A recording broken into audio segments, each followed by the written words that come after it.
Full हो गया भाई।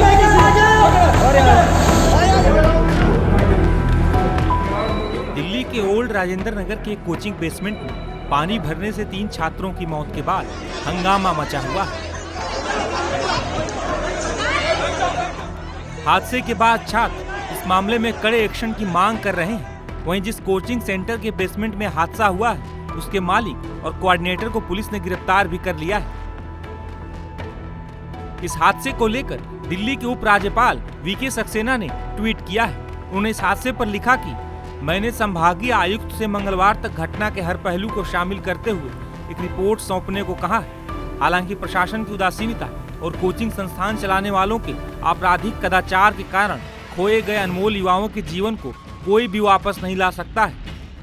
लेकिन जिन लोगों की जान गई है उनके दोषियों को सजा दी जाएगी।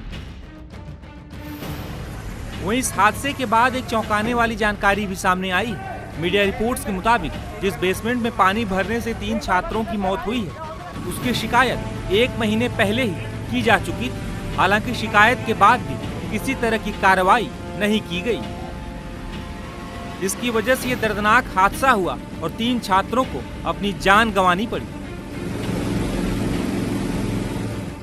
दिल्ली के ओल्ड राजेंद्र नगर इलाके में यूपीएससी की कोचिंग में कल जिस तरह से बेसमेंट में 3 छात्रों की डूबकर मौत हुई, उसके बाद दिल्ली पुलिस ने फिलहाल जो है एफआईआर कर ली है और साथ ही साथ जो ये राव आईएस सेंटर है इसके जो मालिक है और कोऑर्डिनेटर दोनों को अरेस्ट कर लिया। दिल्ली पुलिस के मुताबिक अभिषेक गुप्ता मालिक और कोऑर्डिनेटर देशपाल सिंह को गिरफ्तार किया गया है। इसके अलावा दिल्ली पुलिस ने कहा है कि कोचिंग सेंटर का जो मैनेजमेंट है और इसके अलावा एमसीडी और पीडब्ल्यूडी के जो अधिकारी हैं वो भी जांच के दायरे में हैं।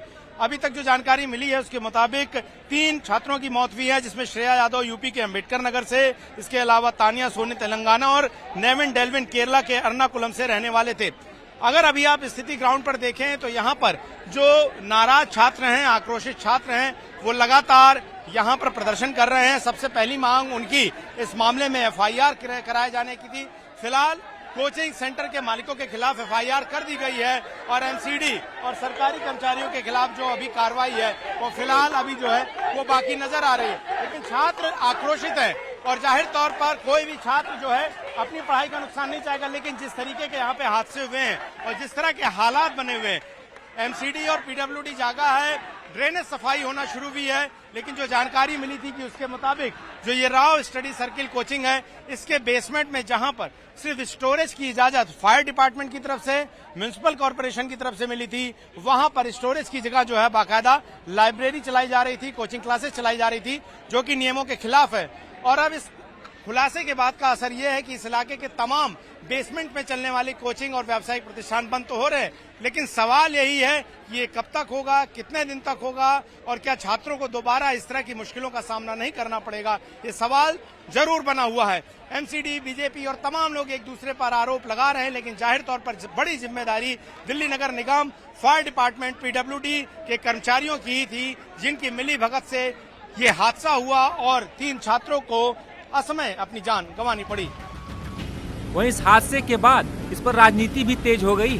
हादसे के बाद मौके पर पहुंचे दिल्ली कांग्रेस के अध्यक्ष देवेंद्र यादव ने हादसे को लेकर क्या कहा, सुनिए। इस तरीके के कई राजेंद्र नगर और ऐसी कई बिल्डिंग राजेंद्र नगर में हैं और ऐसे कई राजेंद्र नगर पूरी दिल्ली में हैं, जो एक दिन की उपज नहीं है।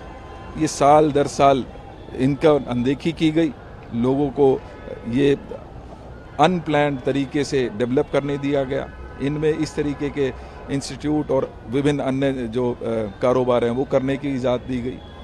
कौन जिम्मेदार है ये आना चाहिए, इसका इन्वेस्टिगेशन होना चाहिए। बहुत उम्मीद के साथ परिवार अपने बच्चों को यहाँ छोड़ के जाता है, इसलिए छोड़ के जाता है कि दिल्ली जो देश की राजधानी है उस पर उसको विश्वास था कि ये सेफ होगी, ये सिक्योर होगी। लेकिन जब इस तरीके के हादसे होते हैं तो इससे ना सिर्फ उस बच्चे का लॉस है बल्कि पूरी दिल्ली का और पूरे दिल्ली का जो पूरे देश में और विदेश में इसके नाम की बदनामी होती है। कहीं ना कहीं हम लोगों को जो जिम्मेदार हैं उनको चिन्हित करना चाहिए, उनके खिलाफ इन्वेस्टिगेशन होनी चाहिए और उनको कड़ी से कड़ी सजा दी जानी चाहिए। इस हादसे के बाद से ही छात्र प्रदर्शन कर रहे हैं और इस मामले में कड़ी कार्रवाई की मांग कर रहे हैं। एक्चुअली जो खबर जो मिल रहा है कि सो मीन्स 7:30 के लगभग जो है मीन्स इन लोग को जानकारी मिला कि सो, और ये लगभग उसके बाद आ गए और आके जो है फिर रेस्क्यू हुआ। मैं जो मेन चीज़ इस बारे में एक चीज़ बात करना चाहता हूँ कि अगर आप इस पूरे इलाके को देखेंगे, चाहे आप करोल बाग हो गया, राजेंद्र नगर हो गया, जितने भी लाइब्रेरी हैं, मोस्ट ऑफ द लाइब्रेरी वो हाईली कंजस्टेड हैं। माने उसका कोई पैरामीटर नहीं है कि एक लाइब्रेरी में कितना बच्चा पढ़ना चाहिए, क्या उसका व्यवस्था होना चाहिए। कोई कहीं भी लाइब्रेरी खोल देता है पैसा कमाने के लिए, 1800 पर सीट, 2000 पर सीट, 2200 पर सीट। और क्या है कि सो जनरली सब अंडरग्राउंड होते हैं। कहीं भी अगर कल भी जो मरे वो इलेक्ट्रोक्यूशन के ही कारण मरे, इस तरह का कहीं भी कुछ भी हो सकता है और भी जाने जाएंगे। तो मेरा ये कहना है कि मैं मानता हूँ कि यहाँ पे यूपीएससी सिविल सर्विसेज का काफ़ी सारा कोचिंग सेंटर है, यहाँ पे काफ़ी लोग हैं। एक बिल्कुल एक पैरामीटर होना चाहिए कि भाई लाइब्रेरी खोलो तो 20 सीट का, 40 सीट का, 50 सीट का, कहीं से भी कहीं पे भी जो है लाइब्रेरी खोल देते हैं। और ऐसा है कि फ्यूचर में भी अगर इस तरह का घटना हो तो कैजुअलिटी जरूर होगा। मैं ये कह सकता हूँ दावे के साथ, क्योंकि ये पानी आज से नहीं जमा हो रहा है, यहाँ पे बहुत पहले से पानी जमा हो रहा है। बहुत पहले से यहाँ पे लोग शिकायत भी करते आए हैं, क्योंकि पिछले साल जब बरसात हुई थी तो यहाँ पे कार वगैरह ऐसे बह रही थी। तो उस चीज को इन लोगों को देखना चाहिए। और एक साल में अभी भी ये लोग कुछ नहीं किए। अभी आप देख लीजिए यहाँ पे इतना पानी लगा हुआ है हर तरफ। तो हम लोगों का बस यही है कि इस समय स्टूडेंट्स की बात सुने, और कोई मतलब हाई ऑफिशियल अथॉरिटी अभी यहाँ नहीं आई कोई भी। बस ये बताया जा रहा है कि अभी आएंगे, बात हो रही, डिटेन किया गया है या जो भी किया गया है वो हम लोगों को क्या बता रहे हैं, क्या नहीं बता रहे हो, हम लोगों को उतनी जानकारी नहीं है।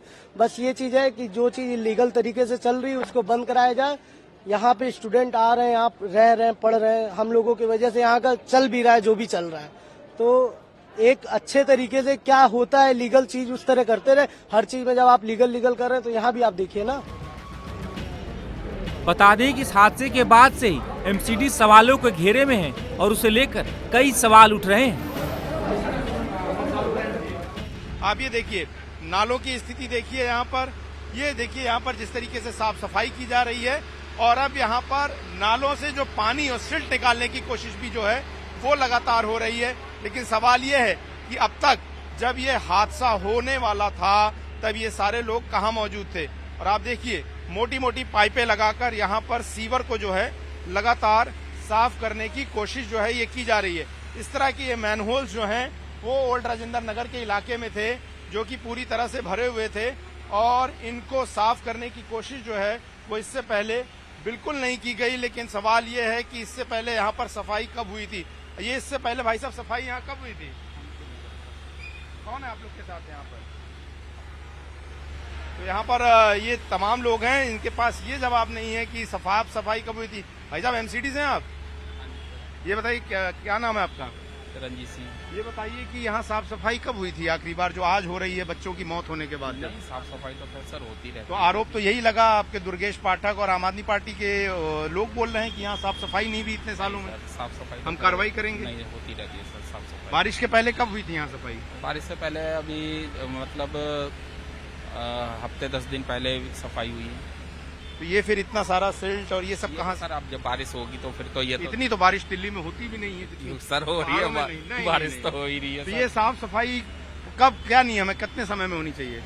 ये तो सर अब जैसे जैसे ये मांगते रहे गाड़ी उसके अनुसार ही फिर गाड़ियाँ, क्योंकि ये सर पूरी तो दिल्ली ये लोग कर्मचारी हैं या ठेके पर हैं? सर नहीं सर, ये डिपार्टमेंट कर्मचारी हैं। हाँ। अच्छा, तो एमसीडी के लोगों का कहना है हम समय समय पर साफ करते रहते हैं, लेकिन दिक्कत यही है कि यहाँ पर कभी समय रहते सफाई नहीं भी, और अब इस तरह की गाड़ियां लगाकर जो है वो साफ सफाई करने की कोशिश जो है वो की जा रही है। लेकिन झूठ बोला जा रहा है। जिस तरीके से ये साफ था कि नालों की सफाई नहीं हुई, सीवर की सफाई नहीं हुई, सिल्ट भरा पड़ा था, और जब नाले से पानी ज्यादा भरा तो वो सीधा बेसमेंट में पहुंचा, और बेसमेंट में उसके बाद डूबकर सीवर के नाले के गंदे पानी में छात्रों ने अपनी जान गंवाई। टाइम्स नाउ भारत डिजिटल की रिपोर्ट।